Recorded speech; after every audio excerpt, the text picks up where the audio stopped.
Hello and welcome. This is Jeff Bird of Jeffrey Bird Coaching, and I am very pleased to have with us today Nicola Smith. Nicola, welcome and thank you for being here.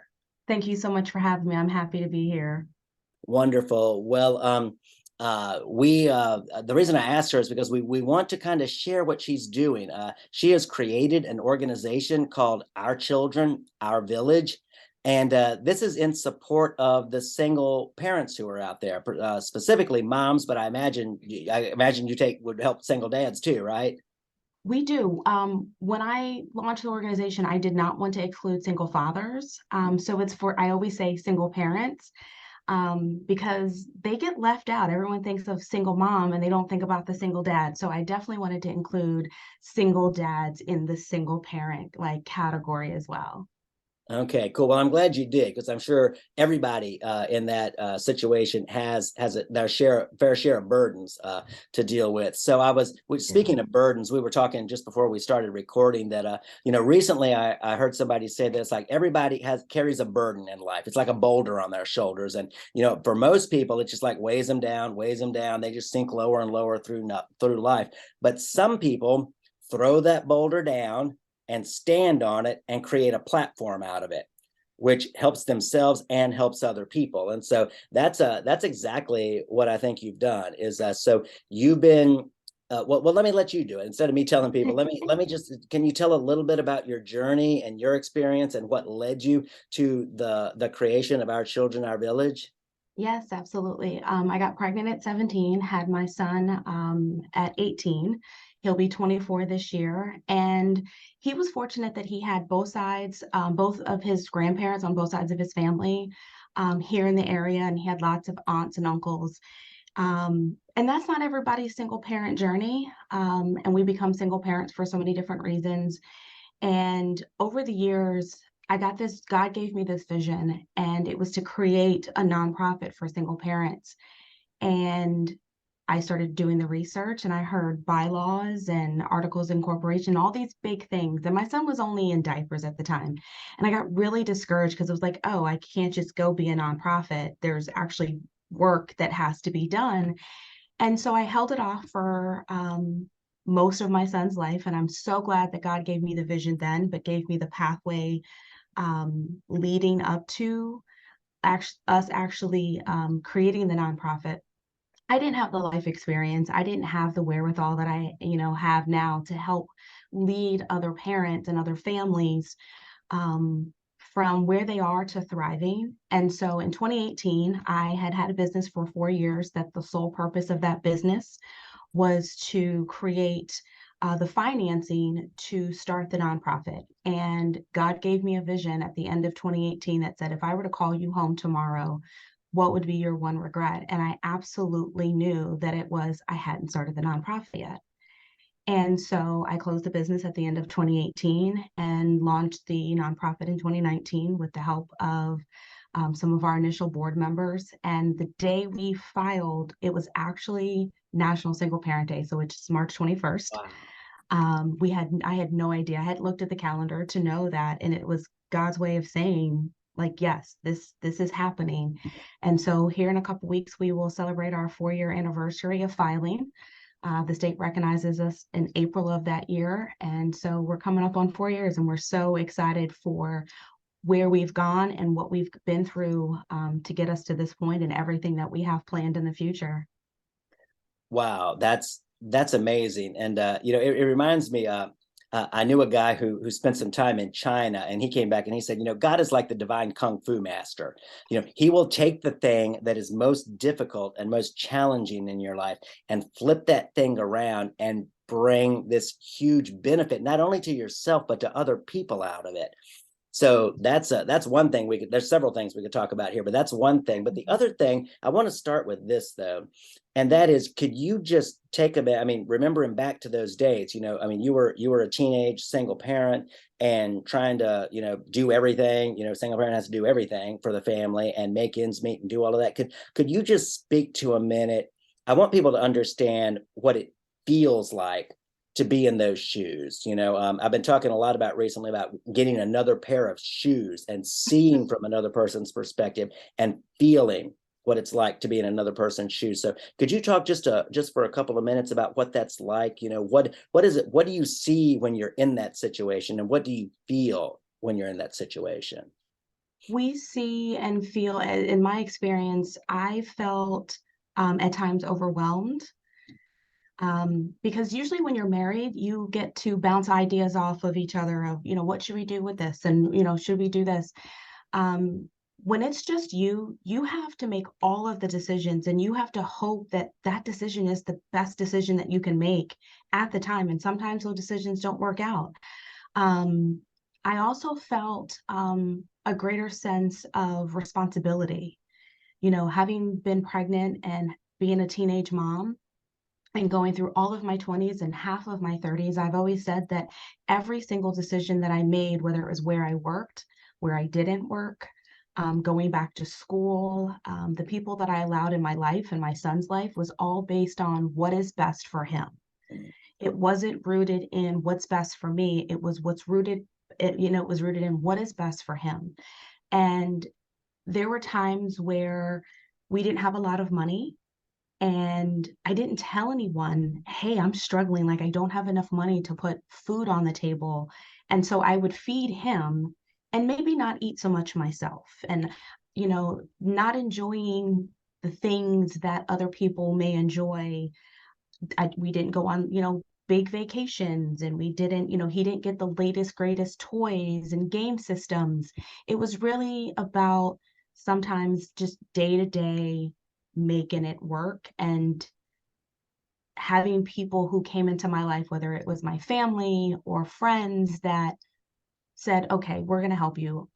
I remember one of the times I wanted to go back to school, and there was a woman in my neighborhood who was looking after my son during the day, and she said, I'll help you. I'll keep him with me at night so you don't have to pay extra for babysitting.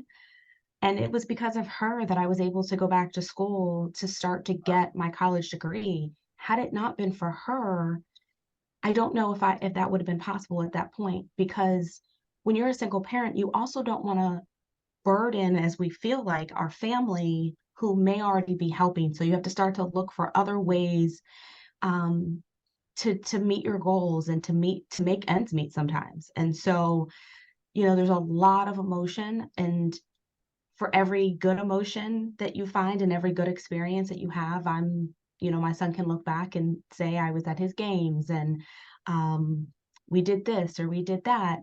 There is also those moments of at night, what is tomorrow going to bring?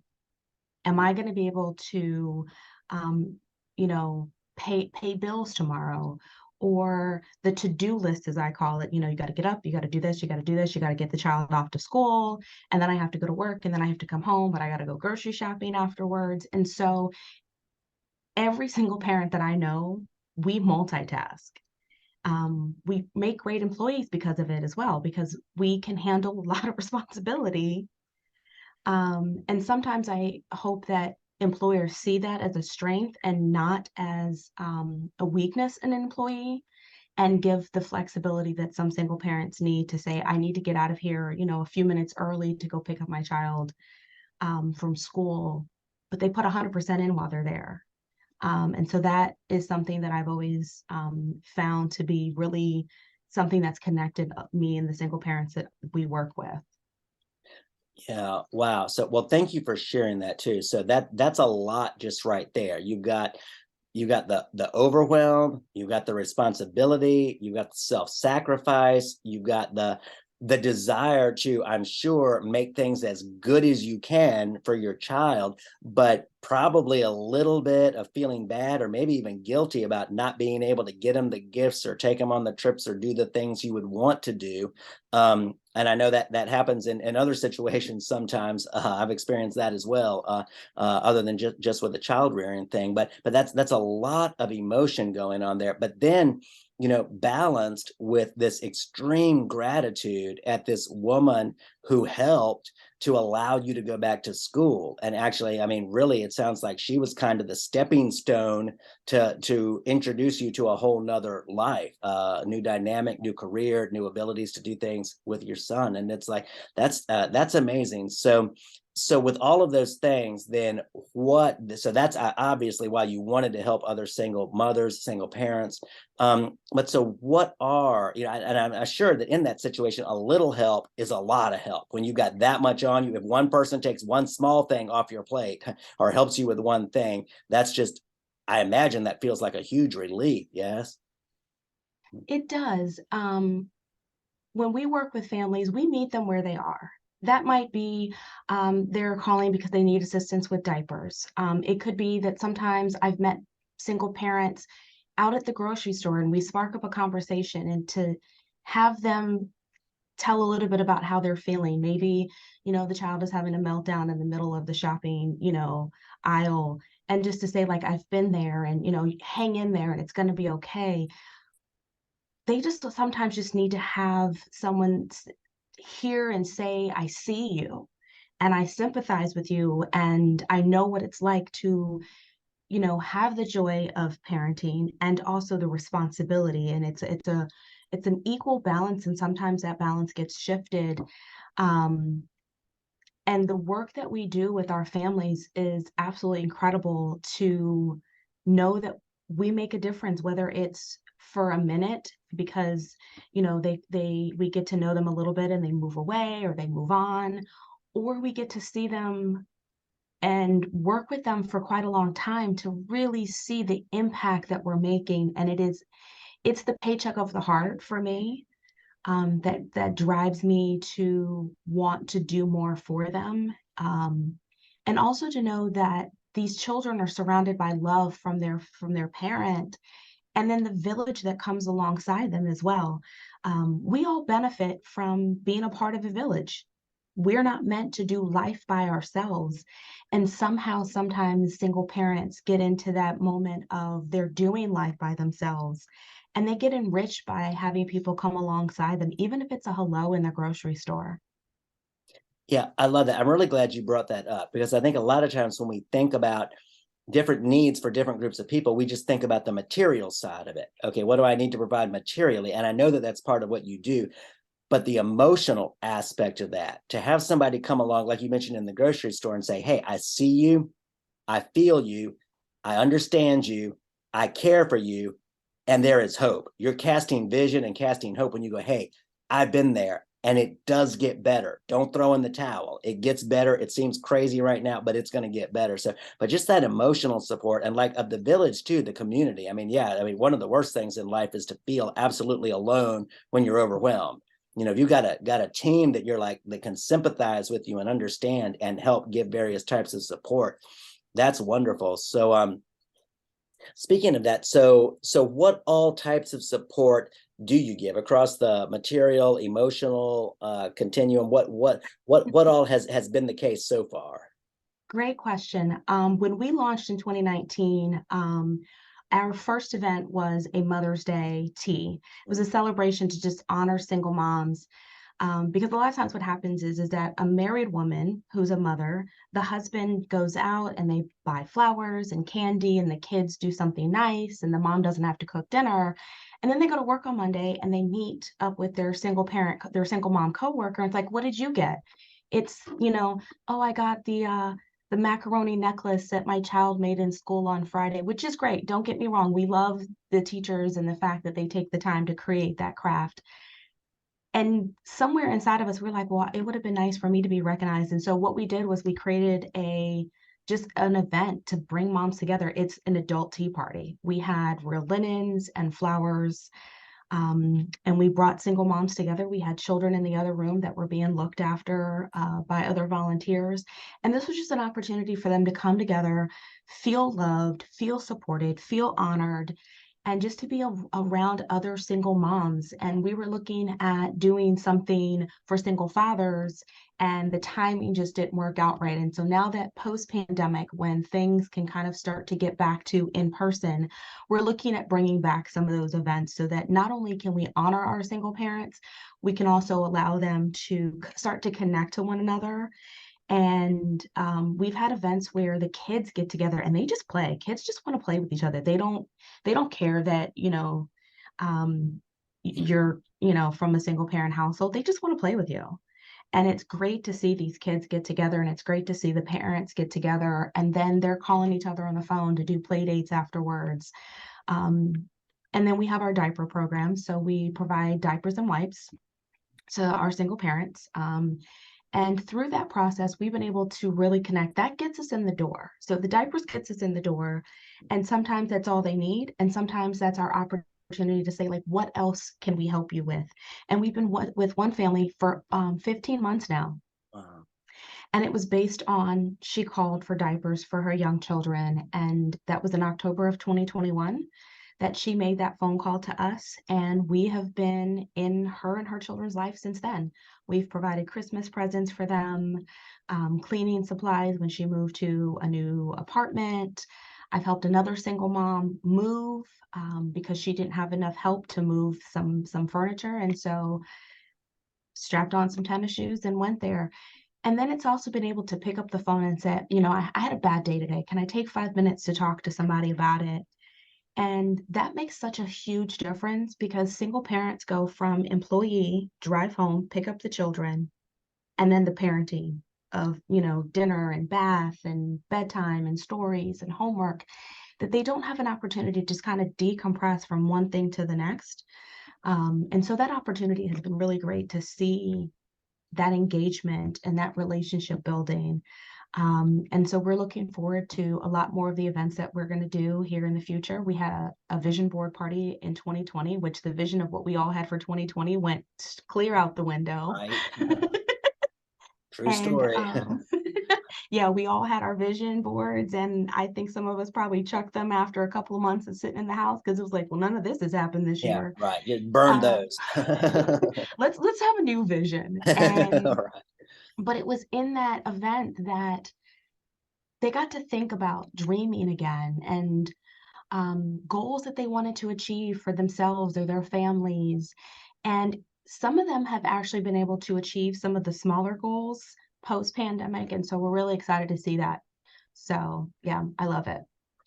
I love that too. And one thing I want to circle back around to that you mentioned was about honoring people. You mentioned that in the Mother's Day tea, and the macaroni necklaces are great, and I'm sure they are just filled with emotion and meaning, and they're always a cherished thing down the road. But it'd be nice to get the flowers and the diamond necklace too. It's or the bracelet. But I think the honoring thing, and I don't know Yeah. about you or about some of the single parents that but I know in my life, if things are not going so well, if it feels like that overwhelm, like that avalanche of things, the multitasking, no matter what you do, you're just not getting out of the pit. You're just not getting ahead.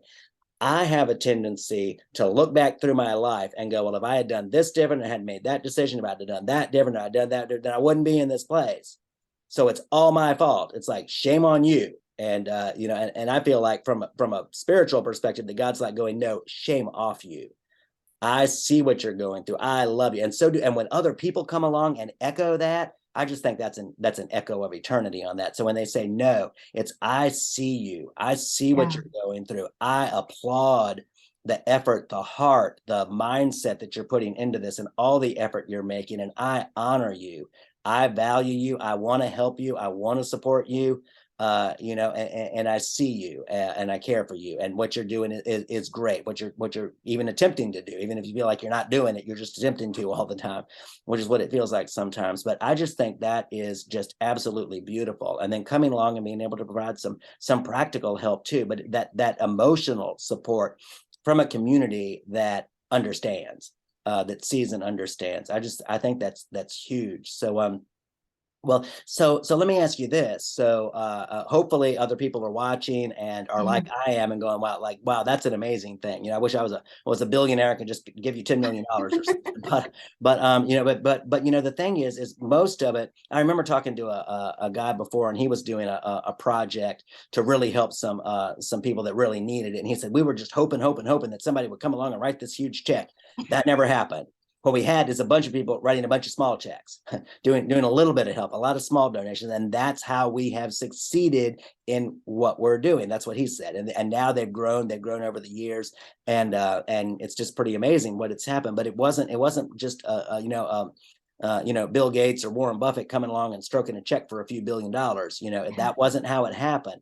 It was a lot of people doing a little bit that together it added up to a lot, and it made a big difference. So talk for a minute, if you will, about what you got coming up, uh, what ways people can get involved. If there are some links that they can go to and look at how they can actually help, because I know a lot of people who will relate to this message, because I mean they're friends of mine and they're single parents, and now a lot of them have adult children, but they know what it's like to go through that time with the teens and the youngsters and whatnot, and what that feels like. And so they will want to ease the burden of other people who are currently in that situation. So tell us about what's coming up in the near future, and what people can do to help this.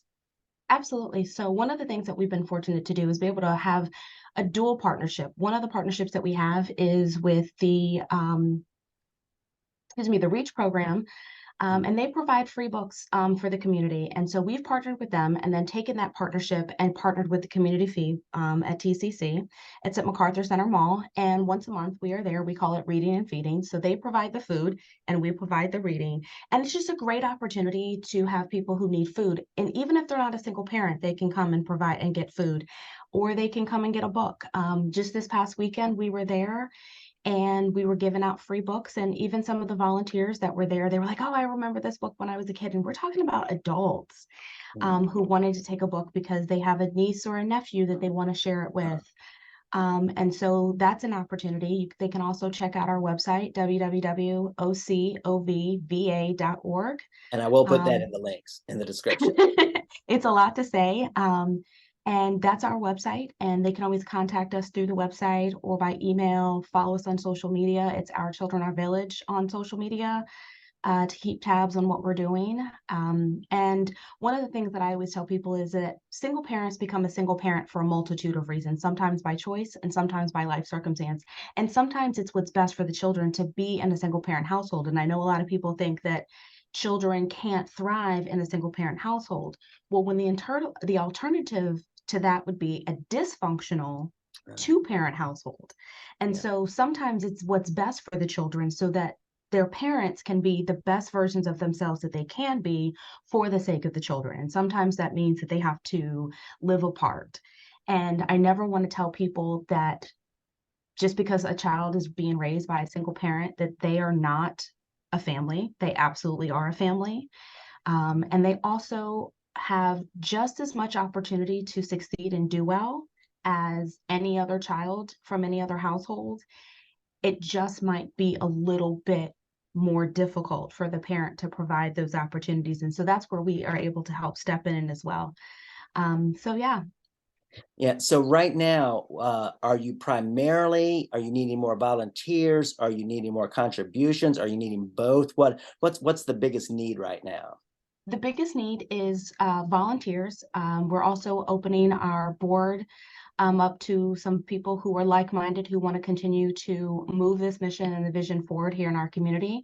And we're always accepting donations, monetary. And then when we have specific needs, if we have a family who's in need of clothing, we put that out on social media. It's the fastest way to get a donation like that out to the community. And it could just, and I pick up things to make it easier for folks.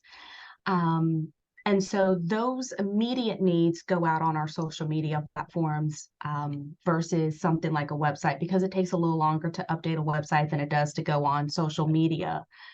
So yeah, so volunteers, board members, and then also if anyone's interested in donating, we are a 501c3 organization. And so we have those opportunities for those people as well.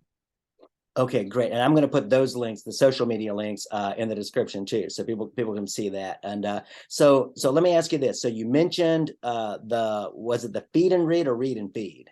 Reading and feeding. Reading and feeding. Okay, so that happens at MacArthur once a month. So is that a specific schedule? Is that like a certain Saturday of the month or and time? What can people look at for that? It's typically either the first or the second Saturday of every month. It just depends on the timing of the schedule. And that is from 11:30 in the morning until 2:30 in the afternoon. And so we're there again once a month, either the first Saturday or the second Saturday month. It's typically the second Saturday though.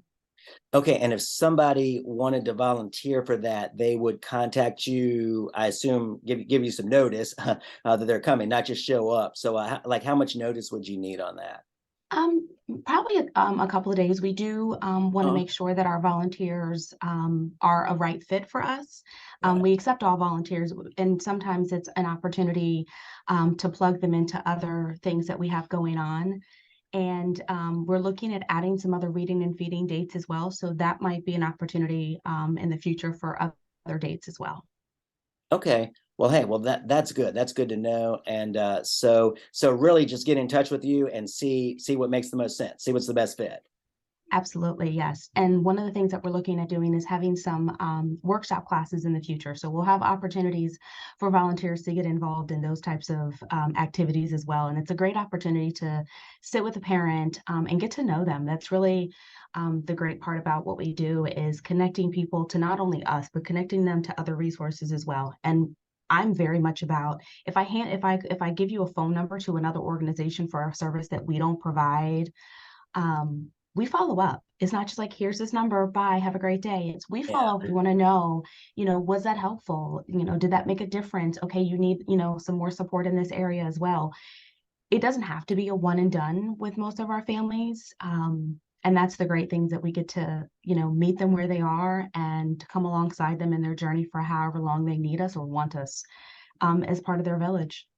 Yeah, I like that. It's not just a see ya kind of thing. No. So that's great. Yeah, I just saw like on the social media the other day. I saw that you had just done a talk on affirmations for a group. Yes. And I was like, oh, that's cool. I love affirmations. I could talk about that too. It's like that would be fun. So you never know. Yeah.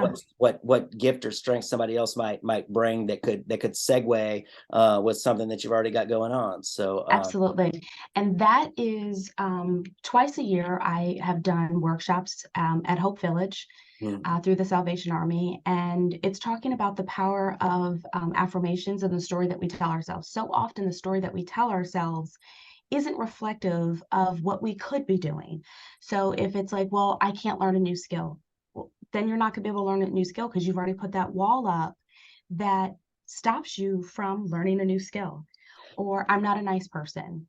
Okay, well, then guess what you're going to be? You're not going to be a nice person. And so that's the story that we tell ourselves. And so often I work with families that the story that they tell themselves is sometimes what's holding them back from being, amazing and or going to the next step in their journey. yeah, I love it. That's so important. I mean, Solomon said thousands of years ago, as a person thinks in their heart, so are So they. is it? Yeah. And most of the people that I know are really concerned with the so is he part, but not so much with the how are you thinking on the inside. Whatever's going on the inside is going to come on the outside. And that's I think that's so important to get the right thinking and to tell yourself the right stories. And so often we think, I was born in my family. My family's this way. My family's just poor. My family's got an anger issue. My family's alcoholic. My family's whatever. But I love what I heard somebody say recently. They said it ran in my family until it ran into me. I'm the last person in the family line that's going to carry that characteristic. I'm going to work to change the way I think and change the way I act and not be that way. So I'm like, wow, change is possible. I heard a person say one time and said that we tend to think that we're just, whatever hand of cards we're dealt, we're just stuck with. But he's like, no, we can throw that hand in and demand a new hand. Uh, Absolutely. And yeah, and for parents, our children are watching us.